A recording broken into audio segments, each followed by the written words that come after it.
Hi friends, இது என்ன வீடியோனா, நான் ஒரு அடை தான் செஞ்சுருந்தேன். அது மெஷர்மெண்ட் எடுக்கிற வீடியோ மறந்துட்டேன் ஃப்ரெண்ட்ஸ். நான் என்னென்ன போட்டேன்னு இதில் சொல்லிடுறேன். ஒரு கிளாஸ் துவரம் பருப்பு, ஒரு கிளாஸ் வந்து கடலப்பருப்பு, குட்டி குட்டி கிளாஸில் போட்டுக்கிட்டேன், பெரிய கிளாஸ் இல்லை. அதே மாதிரி அதிலே வந்து பச்சை பயிறு கொஞ்சம், பாசிப்பருப்பு தோல் இல்லாதது அதுவும் அரை கிளாஸ் போட்டுக்கிட்டேன். ஒரு 50 கிராம் உளுந்து போட்டுக்கிட்டேன். ஒரு கிளாஸ் பச்சரிசி, ஒரு கிளாஸ் புழுங்கலரிசி, இதெல்லாம் போட்டு நல்லா வாஷ் பண்ணிவிட்டு இது ஒரு 5 ஹவர்ஸ் ஊற வச்சுட்டேன். அதுவும் கூட வந்துட்டு மிளகு, ஜீரகம் ஒரு ஒரு ஸ்பூன் போட்டு 10 காஞ்ச மிளகா போட்டு அதையும் நல்லா ஊற வச்சுட்டேன். அதுக்கப்புறம் அரைக்கும் போது இஞ்சியும் பூண்டையும் போட்டு நல்லா கொரன்னு அரைச்சாச்சுங்க ஃப்ரெண்ட்ஸ். அரைச்சதுக்கப்புறம் ஒரு இந்த அளவுக்கு அரைச்சிடணும். அதிலே கொஞ்சோண்டு உப்பு, மஞ்சத்தூள் போட்டு கரைச்சி வச்சுட்டேன்.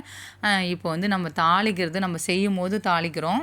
கொஞ்சம் ஒரு 1 ஹவர் அரைச்சி வச்சுட்டோம். அதுக்கப்புறம் தோசை வாக்கும் போது நான் வந்து கடாய் வச்சு எண்ணெய் ஊற்றி கடுகு, ஜீரகம் போட்டுட்டு கடலப்பருப்பு வேணால் கூட போட்டுக்குங்க. நான் அன்றைக்கி போடலை, எனக்கு பிடிக்காதுன்றதால போடலை. இது பெருங்காயம் போட்டு நல்லா வெங்காயம் நிறையவே போட்டுங்க ஃப்ரெண்ட்ஸ், நல்லாயிருக்கும். கருவேப்பிலை போட்டுக்குங்க. நல்லா போட்டு நல்லா வதக்கினதுக்கப்புறம் என்கிட்ட அன்றைக்கி முருங்கைக்கீரை இருந்ததுங்க ஃப்ரெண்ட்ஸ், அதையும் போட்டு நான் நல்லா இது பண்ணிவிட்டேன். உங்கள்கிட்ட இருந்தால் போடுங்க, எல்லாம் ஸ்கிப் பண்ணிங்க. கொத்தமல்லி தழை நிறைய போடலாம், நல்லாயிருக்கும். என்கிட்ட அன்றைக்கி கொத்தமல்லி தழை இல்லை, ஆனால் முருங்கைக்கீரை இருந்தது, அதனால் நான் போட்டுட்டேன். அதையும் போட்டு நல்லா அதுவும் கூடயே வதக்கிடுங்க. வதக்கினதுக்கப்புறம் சூப்பராக இருந்ததுங்க ஃப்ரெண்ட்ஸ். டேஸ்ட் வேறு மாதிரி இருந்தது. காம்பெலாம் எடுத்துகிட்டு இதை நான் வாஷ் பண்ணி தான் வச்சுருந்தேன்.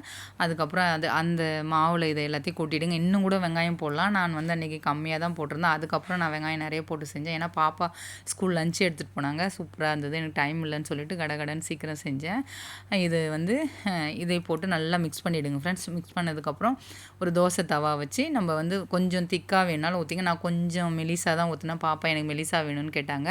கொஞ்சம் தண்ணி இது பண்ணிக்கிட்டேன். நீங்கள் அடை மாதிரி நல்லா திக்காக வேணால் கூட போடலாம். எனக்கு எங்கள் வீட்டில் என் ஹஸ்பண்டோ பாப்பாவோ நான் அடை செஞ்சினாவே இந்த மாதிரி இருந்தால் சாப்பிடுவாங்க. நான் 1 ஹவர் கிட்ட புளிச்சு வர மாதிரி பருப்புலாம் போடுறதால நமக்கு சீக்கிரமாகவே வந்து மாவு புளிச்சிடும் ஃப்ரெண்ட்ஸ். அதில் நல்லா இருந்தது. நான் தேங்காய் சட்னி வச்சுருந்தேன், நீங்கள் அவியல் கூட வைக்கலாம். வெங்காய சட்னி நைட்டு அரைச்சது இருந்தது, அதுவும் இதையும் வச்சு இங்கே பாருங்கள் நல்லா சூப்பராக ப்ரௌனிஷாக வந்தது. செம்ம டேஸ்ட்டாக இருந்தது. சாப்பிடும்போது இன்னும் கொஞ்சம் சாப்பிடலாம் போல். பாப்பா லஞ்சுக்கும் எடுத்துகிட்டு போனாங்க, சாப்பிட்டு போனாங்க. இந்த அளவுக்கு நல்லா மொறு நல்லா போட்டுருங்க. கொஞ்சம் எண்ணெய் விட்டுக்குங்க, நல்லாயிருக்கும். இது பாருங்கள், இந்த அளவுக்கு போட்டுட்டேன் நான் இதை கட் பண்ணி பாப்பா பாக்ஸில் வை மம்மி அப்படின்னா சூப்பராக இருந்ததுங்க ஃப்ரெண்ட்ஸ். ஃப்ரெண்ட்ஸ்லாம் சாப்பிட்டு நல்லா இருக்குன்னு சொன்னாங்களாம். தேங்காய் சட்னியோடு சர்வ் பண்ணும்போது வெறும் இது தேங்காயும் பச்சை மிளகாவும் வச்சு அரைச்ச சட்னி நல்லா இருந்தது. வெங்காய சட்னி இது நைட் அரைச்சது இருந்தது. ட்ரை பண்ணி பாருங்கள் எப்படி வந்ததுன்னு சொல்லுங்கள். சூப்பராக இருந்ததுங்க ஃப்ரெண்ட்ஸ். நெக்ஸ்ட் வீடியோவில் பார்க்கலாம். பாய்.